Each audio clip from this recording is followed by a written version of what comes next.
کہ دیکھیں نا، انسان پر اگر کوئی شخص نیکی کر دیتا ہے، احسان کر دیتا ہے، تو انسان اس کے سامنے پھر گردن نہیں اٹھا سکتا کہ یار یہ میرے مشکل وقت کا دوست ہے، اس نے میرے ساتھ نیکی کی ہے، کبھی بھی گردن نہیں اٹھائے گا، جھکا کے رکھے گا۔ تو اگر عام کوئی نیکی کر دے تو اس کے سامنے انسان کبھی گردن نہیں اٹھاتا، تو جو رب ساری نعمتیں عطا فرمائے، جو کہے کہ تیری تخلیق میں نے کی، تجھ سے پہلوں کو بھی پیدا میں نے کیا، تیرے لیے زمین کا بچھونا بھی میں نے بچھایا، آسمان کی چھت بھی میں نے لگائی، تیرے لیے زمین سے ساری اناج کو، پھل کو، کھیتیوں کو نکالا بھی تیرے لیے، اب تو اس طرح کر کہ تو میری عبادت کر، تو میری بارگاہ میں جھک جا۔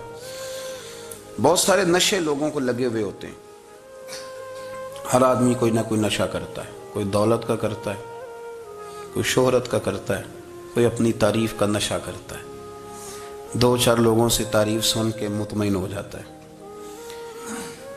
ناراض تو نہیں ہو گیا اس جملے سے؟ آپ کرتے ہیں لوگ دولت کا نشہ بھی، یہ جب نقصان ہوتا ہے تو بندے بیمار نہیں ہو جاتے؟ پیسے ڈوب جاتے ہیں تو لوگ بیمار نہیں ہو جاتے؟ تو اس کا مطلب یہ ہوتا ہے کہ نشہ ٹوٹ گیا ہے۔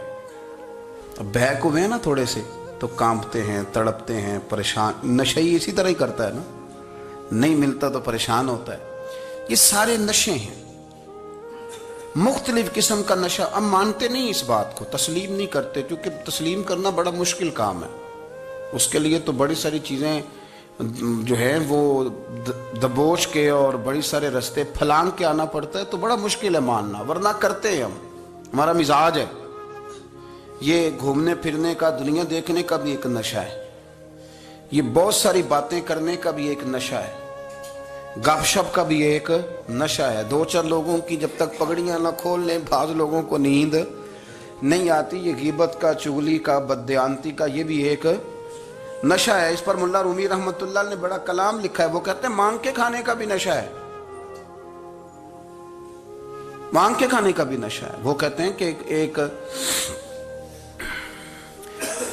بھیک مانگنے والی خاتون تھی، تو بادشاہ کے پاس بھیک مانگنے آئی، تو بادشاہ کو پسند آ گئی، اس نے شادی کر لی۔ اب اس کو عادت تھی بھیک مانگ کے کھانے کی، تو وہ کنیزوں سے کہا کرتی تھی کہ فٹافٹ نہ روٹی لے کے آیا کرو، میں 2-3 دفعہ مانگوں تو پھر لایا کرو، کیونکہ ایک نشہ ہے نا، تو میں مانگوں 2-4 دفعہ تو پھر۔ تو انسان بہت سارے نشے کرتا ہے، یہ مانتا نہیں۔ یہ موبائل، یہ فیس بک، یہ سارے نشے ہی ہیں۔ اپنی فوٹو لگا لینا، سارا دن اسی کو دیکھتے رہنا۔ اور بڑے بڑے سیانے بندے جو وزادار ہیں، بڑے وزادار لوگ ہیں، لیکن وہ بھی سنجیدگی کے قائل نہیں، اس طرح کے نشوں کا شکار ہیں۔ یہ سارے نشے ہیں جو ہم نے پال لیے ہیں۔ ہمارے صوفیاء، ہمارے بزرگ فرماتے ہیں کہ تم اس طرح کرو، اگر سارے نشوں سے بچنا چاہتے ہو تو سجدے کا نشہ شروع کرو، سجدے کا نشہ شروع کرو۔ یہ نا اقبال کہتے ہیں، عطار ہو، رومی ہو، رازی، آپ بات کو سمجھیں، عطار ہو، رومی ہو، رازی ہو، غزالی ہو، کچھ ہاتھ نہیں آتا بے آہ سحر گاہی۔ کہتے ہیں بہت بڑا صوفی ہو جیسے فرید الدین عطار تھے، بہت بڑا تصوف کا امام ہو جیسے امام غزالی تھے، بہت بڑا تفسیر کا استاد ہو جیسے امام رازی ہو، عطار ہو، رومی ہو، رازی ہو، غزالی ہو، پر کچھ ہاتھ نہیں آتا بے آہ سحر گاہی۔ اگر سویرے اٹھ کے روتا نہیں نا اللہ کی بارگاہ میں، اگر تہجد نہیں نہ پڑھتا، تو کچھ ہاتھ نہیں آتا بے آہ سحر گاہی۔ پھر اس کو کوئی چیز نصیب، میری بات کی سمجھ آ رہی ہے آپ حضرات؟ جب تک آپ سویرے نہیں اٹھتے، آپ اللہ اللہ نہیں کرتے، آپ کو نوافل کا چسکا نہیں، عبادت کا مزہ نہیں، فرمایا میری عبادت کرو، یہ شوق پیدا کرو، میں نے تمہیں پیدا کیا ہے۔ ہم لوگوں کے نشے، مختلف نشے، بڑا عجیب رنگ ہے۔ محفل کی صدارت کرنے والے بڑے پیر صاحب، بڑے القابات، بیچ میں سے بندہ تلاش کرنے سے بھی نہیں مل رہا، اتنے بڑے لقب ہیں اس کے، لیکن وہ سج سنور کے 2.5 گھنٹے بیٹھا رہا محفل میں، اور نماز کا وقت آیا تو اس نے مختصر سی پڑھی، وہ نکل گیا، وہ ہلکے سے سجدے کیے۔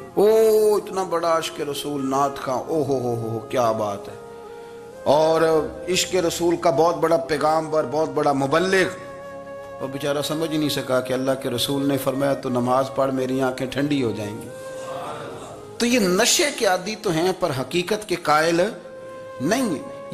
یہ بس ٹھیک ہے خوابوں کی دنیا میں لوگ زندہ ہیں، پر جن کو یہ جو نشہ تھا نا عبادت کا، یہ میرے رسول پاک کی چاہت ہے، یہ میرے نبی کریم علیہ السلام کی. آپ دیکھیں نا حضور مہینوں جا کے غار حرا میں بیٹھتے، کیا وہاں تبلیغ کرتے تھے؟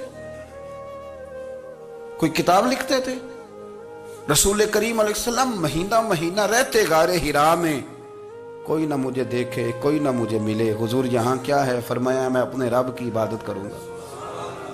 نبی کریم علیہ السلام نے سجدوں کے ساتھ پتھروں اور پہاڑوں کو آباد کر دیا، سجدوں کے ساتھ. آپ کا سجدہ آپ کو بہت ساری چیزوں سے چھڑا لیتا ہے، یہ بہت ساری جگہوں سے جھکنے سے بچا لیتا ہے. صوفیاء اولیاء یہ کیا کرتے تھے؟ یہ سجدے کا ذوق ہی تو پیدا کرتے تھے. سجدے کا ذوق. شاہ عبدالعزیز دباغ رحمت اللہ تعالی علیہ اپنے مریدوں سے فرمایا کرتے تھے کہ اگر تم پکے نمازی بن جاؤ نا، تہجد گزار ہو جاؤ، تو میرے پاس آنا جانا چھوڑ دینا. عرض کی حضور کیوں؟ فرمایا میں تمہارے اور رب رسول کے راستے میں رکاوٹ نہیں بننا چاہتا، اور میرا مقصود ہے تمہیں وہاں تک پہنچانا. جب پہنچ گئے تو پھر میری ضرورت ختم ہو گئی. ہاں کبھی وسوس آئے، شک پیدا ہو، تکلیف ہو تو آنا، ورنہ میں نہیں چاہتا کہ میں رکاوٹ بنا رہوں. تم اللہ اللہ کرو، اس مالک کو راضی کرو. میرے رسول پاک علیہ وسلم نے فرمایا بندہ اللہ کے سب سے قریب اس وقت ہوتا ہے جب وہ سجدے کی حالت میں ہوتا ہے. کس کے قریب ہوتا ہے؟ اللہ کے سب سے قریب ہوتا ہے. وہ بڑا نیڑے ہے رب کے، بڑا قریب ہے، اس لیے کہ وہ حالت سجدہ میں. وہ جب سجدے کرتا ہے نا، اس کی بارگاہ میں جب جھک جاتا ہے. آپ ذرا سجدے کی کیفیت دیکھیں نا، زبان بھی یہاں ہے، آنکھ بھی یہاں ہے، کان بھی، عقل بھی ساری، اس نے سارا کچھ رکھ دیا سجدے میں. آپ وہ کبھی پیچھے جائیں تو دیہاتوں میں کہا جاتا تھا ناک سے نکیریں نکالو. بہت بڑی سزا ہوتی تھی نا، ناک سے نکیریں نکالو، بڑی سزا ہوتی تھی. تو اس نے کہا مالک مجھے کسی نے کہا نہیں، پر دیکھنا میں نے رکھ دی ساری عقل سجدے میں، اور رکھ کے کہا کیا؟ سبحان ربی یا اللہ میں پست ہوں تو اعلیٰ ہے، اللہ تو میرا رب ہے اور تو سب سے اعلیٰ. اتنا. اور فرمایا جب یہ اس کیفیت میں ہوتا ہے تو پھر یہ اپنے رب کے قریب ہوتا ہے. کثرت عبادت، نوافل. ہمارے ہاں عمرے کی قرآن اندازی محفلوں پہ ہونے لگ گئی ہے، حالانکہ حدیث سے ثابت نہیں. میں دوستوں سے کہتا ہوں جائز ہے، کرنی چاہیے. عمرے کی قرآن اندازی جائز ہے، پر کسی حدیث میں نہیں آئی کہ قرآن اندازی کرو عمرہ کرو. حدیث میں قرآن اندازی یہ آئی ہے کہ نبی پاک علیہ السلام نے فرمایا تمہیں پتہ چل جائے نا پہلی صف کا ثواب کتنا ہے، تم قرآن اندازی کرو. عمرے کی قرآن اندازی کا تو پوسٹر چھپتا ہے، تو یہ والی قرآن اندازی کب ہونی ہے؟ ہونی چاہیے کہ نہیں؟ حضور نے فرمایا تمہیں پتہ چلے کہ اس کا ثواب کتنا، تو تم قرآن اندازی کرو، تم قرآن ڈالو. جب آپ نماز پڑھ رہے ہوتے ہیں، جب آپ کا مصلی آباد ہوتا ہے. صلاح الدین ایوبی ایک بزرگ سے ملاقات ہو گئی، بیت المقدس پر قبضہ تھا عیسائیوں کا. تو صلاح الدین بڑے پریشان تھے. وہ بابا جی کہنے لگے پتر کیا ہوا؟ کہنے لگے حضور پتہ چلا ہے دشمن کے 2 بحری بیڑے اسلحہ لے کے آ رہے ہیں. مسلمان پہلے ہی کمزور ہیں، اور اب اگر 2 بحری بیڑے اور آ گئے تو حضور مسئلہ بن جائے گا. تو میں پریشان ہوں کہ کس طرح یہ کم مسئلے والی ہماری فوج ہے کیسے مقابلہ کرے گی. تو بابا جی کہنے لگے پتر اس طرح کرنا، آج رات تو بھی دعا کرنا اور میں بھی کروں گا، تو بھی دعا کرنا. آپ ناراض نہ ہونا، ہم تو پیروں والے ہیں، ہم تو پیروں کے نوکر غلام ہیں، ہمارا تو گزارا ہی نہیں، ہمیں تو ملتا ہے سارا کچھ وہاں سے. پر میرا سوال یہ ہے کہ تعویذ لینے جاتے ہو نفل کیوں نہیں پڑھتے؟ رات اللہ اللہ کیوں نہیں کرتے؟ یہ بھی تو ہمارے بزرگوں کا ہی طریقہ ہے، انہوں نے تو ہمیں سکھایا ہے. صلاح الدین ایوبی سے بزرگوں نے کہا کہ رات آج نا اللہ اللہ کرنا، تو میں تیرے لیے دعا کروں گا، تو بھی دعا کرنا. تو بندہ جب دکھی ہوتا ہے تو سجدہ کرتا ہے، تو پھر ہی تو مصلی بھیگ جاتا ہے، پھر ہی تو مزہ آتا ہے. سکھی بندہ تو کعبے جا کے نہیں روتا. دکھی تھے، تکلیف تھی، تو سر رکھا سجدے میں تو تڑپ گئے. اور وہ بابا جی کہتے ہیں میں مسجد آیا تو صلاح الدین چیخے مار کے رو رہا تھا. اور کہہ رہا تھا مالک میں کوئی اپنی شان کے لیے تو نہیں نہ لڑ رہا، اللہ کو میں کوئی قبضوں کے لیے تو نہیں لڑ رہا، مالک تیرے لیے لڑ رہا ہوں، مجھے بے آبرو نہ کرنا، میری مدد فرمانا۔ کہتے میں آیا تھا کہ مسجد میں دعا کروں گا، پر صلاح الدین ایوبی کو روتے دیکھا تو میں لوٹ گیا۔ تو سویرے صلاح الدین ملے تو بڑے خوش تھے۔ میں نے کہا پتر کیا ہوا؟ کہنے لگے حضور وہ بحری بیڑے دو آ رہے تھے نا اسلحہ لے کے، دونوں ڈوب گئے پانی میں ڈوب گئے۔ تو بابا جی کہنے لگے صلاح الدین وہ پانی میں نہیں ڈوبے، وہ تیرے آنسوؤں میں ڈوب گئے، وہ غرق ہو گئے، وہ جو تو نے مسلح بات کیا تو وہ تیرے آنسوؤں میں ڈوب گئے، وہ غرق ہو گئے، وہ تباہ، اتنے قیمتی تھے تیرے آنسو کے بہا لے گئے دشمن کے بحری بیڑوں کو۔ میرے بھائی ٹھیک ہو گیا جی، میرے عزیز سمجھ لیں اس بات کو ہمیشہ کے لیے، اور اس پر غور کر لیں اچھے طریقے سے کہ میرے رسول کریم سید عالم صلی اللہ علیہ وسلم نے نا ہماری توجہ دلائی، حضور نے ہمیں بتلایا، ہمارا ذوق بڑھایا عبادت کی طرف۔ ایک صحابی تھے حضرت ابو فاطمہ رضی اللہ تعالیٰ عنہ، یہ ترمذی شریف کی حدیث ہے۔ نبی پاک علیہ السلام نے فرمایا ابو فاطمہ قیامت کے دن مجھ سے جلدی ملنا چاہتے ہو کہ دیر کے ساتھ؟ تو کہنے لگے حضور کون ہوگا جو دیر سے ملنا چاہے گا، ہم نے تو جان دے دی وعدہ دیدار پر۔ اعلیٰ حضرت فرماتے ہیں جان دے دی وعدہ اور نقد اپنا دام ہو ہی جائے گا۔ مجھے لگتا ہے کہ یہ سودا نقد و نقد ہو جانا ہے، چونکہ ہم نے جان دے دی وعدہ دیدار پر۔ آپ نے وعدہ کیا تھا کہ مریں گے تو پھر زیارت ہوگی، تو مر گئے ہم زیارت کی خاطر۔ جان دے دی وعدہ دیدار پر، تو نقد اپنا دام ہو ہی جائے گا۔ اے رضا ہر کام کا ایک وقت ہے، دل کو بھی آرام ہو ہی جائے گا۔ تو حضرت ابو فاطمہ رضی اللہ تعالیٰ عنہ سے نبی پاک صلی اللہ علیہ وسلم نے فرمایا جلدی ملنا چاہتے ہو کہ دیر سے؟ عرض کی حضور فٹافٹ ملنا ہے، میں نے قیامت کے دن آپ سے جلدی ملنا ہے۔ تو نبی پاک علیہ السلام نے فرمایا پھر اس طرح کرنا، دنیا میں رہ کے سجدے زیادہ کرنا، پھر سجدے زیادہ کرنا، قیامت میں ملاقات جلدی ہو جائے گی، قرب ملے گا تمہیں۔ اپنے بچوں کے اندر دیکھیں نا، ہم شوق پیدا کرتے ہیں، ہمیں صحیح لفظ نہیں بولنے آتے پر ہم بچوں میں شوق پیدا کرتے ہیں کہ پتر ڈاکٹر بن جائے گا تو بڑا نفع کرے گا، تو لوگوں کی خدمت کرے گا، ملک و ملت کی خدمت کرے گا، تیرے ابا کا نام روشن ہوگا، تیرے دادا کی تعریفیں ہوں گی۔ ہم یہ ذوق پیدا کرتے ہیں، ہم اپنے نوجوانوں کے اندر یہ فکر پیدا کرتے ہیں، انہیں ہم سمجھاتے ہیں کہ میاں جب تم پڑھو گے محنت کرو گے تو فلاں آدمی کی طرح تمہارا نام ہوگا۔ یہ جتنا ذوق ہم بچوں کے اندر ان چیزوں کا پیدا کرتے، ہمیں حکم ہے کسی طرح ہم ذوق پیدا کریں کہ پتر نماز پڑھے گا تو اللہ راضی ہو جائے گا، تو سجدہ کرے گا۔ دیکھیں نا میرے رسول کریم علیہ السلام نے فرمایا 7 سال کے بچے کو مسجد لے کے جاؤ، یعنی اسے شوق دلاؤ، اس کے اندر یہ خاصیت پیدا کرو کہ اس کا دل کرے مسجد میں جانے کا، اس کے اندر یہ خصوصیات لاؤ کہ وہ ہمارے ہاں نا ہر چیز کو پرموٹ کیا جا رہا ہے، ہر چیز کو، یعنی سر سنگیت سکھانے کے لیے اکیڈمیاں بن گئی ہیں، ہر شے پرموٹ ہو رہی ہے، عبادت کا جذبہ کم ہوتا جا رہا ہے، اللہ کا ذوق ہمارے اندر نہیں رہا۔ اور اتنا مشکل ہم نے اپنے لیے بنا لیا ہے کہ وہ بندہ جو بڑی زبردست مذہبی گفتگو کر رہا تھا اور تگڑی بات کر رہا تھا، کیا بات ہے، لیکن نماز کے بارے میں کمزوری دکھا جاتا ہے، نوافل کے بارے میں وہ چپکے سے نکل جاتا ہے۔ امام احمد بن حنبل رحمۃ اللہ تعالی علیہ،